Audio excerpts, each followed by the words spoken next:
संभोग करने में जो आनंद आता है उससे 1000 गुना अधिक आनंद चक्रों के जागृत होते ही आने लगता है। 7 चक्र के देवता कौन है? आजकल जहाँ देखो वहाँ चक्रों की चर्चा हो रही है। हमारे शरीर के ये 7 चक्र न केवल 7 अलग अलग रंगों को दिखाते हैं, बल्कि ये 7 अलग अलग देवी देवताओं से भी जुड़े हैं। आइए समझें कि आखिर ये चक्र हैं क्या।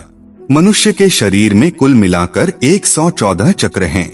वैसे तो शरीर में इससे कहीं ज्यादा चक्र हैं, लेकिन योग शास्त्र में बताया गया है कि मनुष्य के शरीर में ये 7 चक्र मुख्य हैं। जितने भी देवी देवता इस ब्रह्मांड में हैं, वह सूक्ष्म रूप से शरीर में है। सृष्टि की समस्त शक्तियों के केंद्र हैं शरीर के 7 चक्र। वर्तमान समय की ओर देखा जाए तो हमारी दिनचर्या में तेजी से बदलाव आ रहा है, जिसके कारण व्यक्ति को शारीरिक व मानसिक रूप से कई प्रकार के समस्याओं का सामना करना पड़ता है। योग को मनुष्य के सरल और सुखद जीवन के लिए बहुत ही महत्वपूर्ण माना जाता है। मित्रों, 7 मुख्य चक्र हैं जिनका नाम है मूलाधार चक्र, स्वाधिष्ठान चक्र, मणिपुर चक्र, अनाहत चक्र, विशुद्ध चक्र, आज्ञा चक्र, सहस्त्रार चक्र है। यह सभी चक्र हमारे विचारों, भावनाओं, स्मृतियों, अनुभवों और कर्मों, कुंडलिनी साधना को अनेक स्थानों पर षटचक्र भेदन की साधना भी कहते हैं। आइए 7 चक्र का रहस्य गहराई से समझते हैं। मित्रों, आप हमारे चैनल पर पहली बार आए हैं तो चैनल को सब्सक्राइब जरूर कीजिएगा। कमेंट बॉक्स में जरूर लिखिएगा हर हर महादेव। पहला नंबर, मूलाधार चक्र। मूलाधार चक्र वह चक्र है जहां पर शरीर का संचालन वाली कुंडलिनी शक्ति से युक्त मूल आधारित अथवा स्थित है। यह केंद्र गुप्तांग और गुदा के बीच अवस्थित होता है। यह चक्र हमारे अस्तित्व, सुरक्षा और बुनियादी आवश्यकताओं से जुड़ा है। मूलाधार चक्र अग्नि वर्ण का एक आकृति होती है जिसके मध्य कुंडलिनी सहित मूल स्थित रहता है। जब मूलाधार चक्र सक्रिय यानी जागृत होता है तो व्यक्ति जीवन में उत्साह और स्थिरता का अनुभव करता है। यहाँ के अभीष्ट देवता के रूप में गणेश जी नियत किए गए हैं। दोस्तों, इसे मूलधार चक्र, रूट चक्र या पृथ्वी तत्व का चक्र भी कहा जाता है। मित्रों, सभी 7 चक्र मूलाधार चक्र पर ही टिके होते हैं।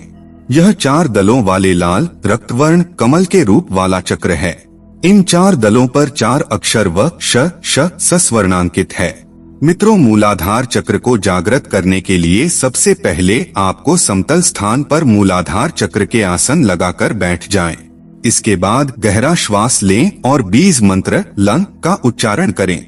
इससे मूलाधार चक्र का जागरण होगा।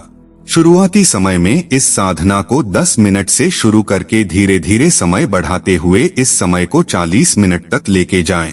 दोस्तों, एक बात का अवश्य ध्यान रखें कि इस मंत्र का उच्चारण करते हुए साधक ने अपनी चेतना को मूलाधार चक्र में ही स्थित रखना है, अर्थात अपना ध्यान मूलाधार चक्र में ही लगाए रखना है। मूलाधार चक्र के जागृत होने के फायदे। मूलाधार चक्र को साधने से आपकी सेहत में सुधार आता है। यह आपके हड्डी के लिए बहुत ही लाभदायक होता है। मूलाधार चक्र जागृत होने के लक्षण कुछ इस प्रकार है। मूलाधार चक्र पर क्रियाओं का एहसास होने लगता है। गर्माहट का एहसास होने लगता है। मूलबंध आपने आप लगने लगता है, अर्थात गुदाद्वार का संकुचन होने लगने लगता है। आप हर चीज का गहन अनुभव करने लगते हैं। दूसरा नंबर, स्वाधिष्ठान चक्र। मूलाधार चक्र से थोड़ा ऊपर और नाभि से नीचे यह चक्र स्थित है। मित्रों, स्वाधिष्ठान चक्र जो रचनात्मकता और ऊर्जा से जुड़ा है। स्वाधिष्ठान चक्र जागृत करने के लिए योग, ध्यान और विशेष मंत्रों का उपयोग किया जा सकता है। इसे धार्मिक चक्र अथवा उदर चक्र भी कहते हैं। मानव शरीर का दूसरा प्रमुख चक्र है। स्वाधिष्ठान चक्र जगाने की विधि। मित्रों, सबसे पहले अपनी चेतना को नकारात्मक गुणों से शुद्ध कर ले। इसके उपरांत नित्य नियम पूर्वक नाभि से कुछ नीचे ध्यान लगाकर नारंगी आभा की कल्पना करते हुए कुछ समय एक पीले रंग के आसन पर बैठकर वह मंत्र का उच्चारण करे। मंत्र का एक ही अक्षर है व। स्वाधिष्ठान चक्र के देवता भगवान विष्णु और उनकी अर्धांगिनी माता लक्ष्मी जुड़े हैं। साथ ही देवराज इंद्र और देवी ब्रह्मचारिणी है। दोस्तों, इस चक्र को खोलने का सबसे अच्छा तरीका है शारीरिक गतिविधियां जैसे जिम, व्यायाम, दौड़ना, चलना, नाच करना आदि। इन अभ्यासों की वजह से मांसपेशियों शिथिल हो जाती है और चक्र खुल जाता है। स्वाधिष्ठान चक्र जागृत होने के लाभ। इस चक्र के जागृत होने पर शारीरिक समस्या समाप्त हो जाती है। शरीर में कोई भी विकार जल तत्व के ठीक न होने से होता है और भी ढेर सारे परेशानियों से आप मुक्त हो सकते हैं। तीसरा नंबर, मणिपुर चक्र। नाभि मूल में स्थित रक्त वर्ण का यह चक्र शरीर के अंतर्गत मणिपूरक नामक तीसरा चक्र है। योग शास्त्र में नाभि चक्र को मणिपुर चक्र कहते हैं। सौर जाल चक्र को संस्कृत में मणिपुर कहा जाता है, जिसका अर्थ है चमकदार और उज्ज्वल रत्न। इस चक्र के सक्रिय होने से तृष्णा, ईर्ष्या, चुगली, लज्जा, भय, घृणा, मोह आदि कषाय कल्मश दूर हो जाते हैं। मणिपूरक चक्र एक ऐसा विचित्र चक्र होता है जो तेज से युक्त एक ऐसी मणि है जो शरीर के सभी अंगों के लिए यह एक आपूर्ति अधिकारी के रूप में कार्य करता रहता है। यही कारण है कि यह मणिपूरक चक्र कहलाता है। मानसिक लक्षण। दोस्तों, सोया हुआ या अजागृत मणिपुर चक्र कपट, तोड़फोड़, कुतर्क, चिंता, मोह, घमंड, गुस्सा, अविवेक, अहंकार से भरा रहता है। जागरण होने पर यह सब दुर्गुण हट जाते हैं। इस चक्र के जागृत हो जाने पर यह चक्र पूर्व जन्म का ज्ञान भी देता है। मणिपुर चक्र के देवता कौन है? मणिपुर चक्र के देवता ब्रह्मा या लक्ष्मी माने जाते हैं। मणिपुर चक्र के मंत्र। यह नाभि में स्थित होता है और इसके जागृत करने का मूल मंत्र रन है। इस चक्र को जागृत करने के लिए बहुत ज्यादा साधना की जरूरत होती है। कैसे जागृत करें? मूलाधार चक्र के जागृत होने के बाद ही नाभि चक्र जागृत होता है या कहें कि सक्रिय होता है। ध्यान में रम मंत्र के जाप के साथ पेट से श्वास लेने का अभ्यास करें। इससे यह चक्र सक्रिय होने लगेगा। इस चक्र को जागृत करने के लिए योगासन करके शरीर को फिट रखना भी जरूरी है। चौथे नंबर पर है अनाहत चक्र। अनाहत चक्र हृदय के निकट सीने के बीच में स्थित है। अनाहत चक्र, जो हृदय चक्र भी कहलाता है, अनाहत चक्र खुलने से ही वास्तव में किसी मनुष्य को ठीक ठीक प्रेम का पता चलना शुरू होता है। अनाहत चक्र की और भी बहुत सारी संभावनाएं हैं। इस चक्र को संतुलित रखकर व्यक्ति चिंता, भय, अहंकार जैसी भावनाओं से दूर रह सकते हैं। अनाहत चक्र ही वेदांत आदि में हृदय गुफा भी कहलाता है, जिसमें ईश्वर स्थित रहते हैं, ऐसा वर्णन मिलता है। इस चक्र में श्वेत रंग का कमल होता है, जिसमें 12 पंखुड़ियां होती है। इस स्थान पर 12 नाड़ियां मिलती है। दोस्तों, अनाहत चक्र, हृदय चक्र जागृत करने के लिए संध्या काल के समय में किसी समतल स्थान पर अनाहत चक्र के आसन लगाकर बैठ जाएं और ध्यान लगाएं। ऐसा नियमित रूप से करने पर अनाहत चक्र जागृत हो जाएगा। मित्रों, साधना के समय हृदय क्षेत्र पर ध्यान केंद्रित करते हुए यम मंत्र का जाप करना चाहिए, क्योंकि अनाहत चक्र हमारे इसी क्षेत्र में स्थित होता है। वैसे तो आप हृदय चक्र जागरण की ये साधना कभी भी कर सकते हैं, किंतु संध्या काल इसके लिए सबसे अच्छा समय रहेगा, क्योंकि हिंदू धर्म शास्त्रों में संध्या काल को पूजा, उपासना और ध्यान के लिए उत्तम समय माना गया है। यदि आपको अपने अनाहत चक्र को संतुलित करने की आवश्यकता है, तो कई सेकंड के लिए गहरी और धीरे धीरे सांस लें। जैसे ही आप सांस लेंगे और छोड़ेंगे, आप खुद को आराम में महसूस करेंगे। संध्या काल का सही समय जान लीजिए। प्रतिदिन सुबह सूर्योदय के 20 मिनट पहले से सूर्योदय के 20 मिनट बाद तक होता है। इसी प्रकार शाम के समय सूर्यास्त के 20 मिनट पहले से लेकर सूर्यास्त के 20 मिनट बाद तक का समय संध्या काल का समय होता है। 5वें नंबर पर है विशुद्ध चक्र। 7 चक्रों में से 5वां चक्र है विशुद्ध या विशुद्धि, जो कि गले में स्थित होता है। जब तक यह चक्र पूर्ण विकसित नहीं हो जाता, कुछ खास कठिनाइयां अनुभव की जा सकती हैं। यह हमारे हृदय और मस्तिष्क को जोड़ता है।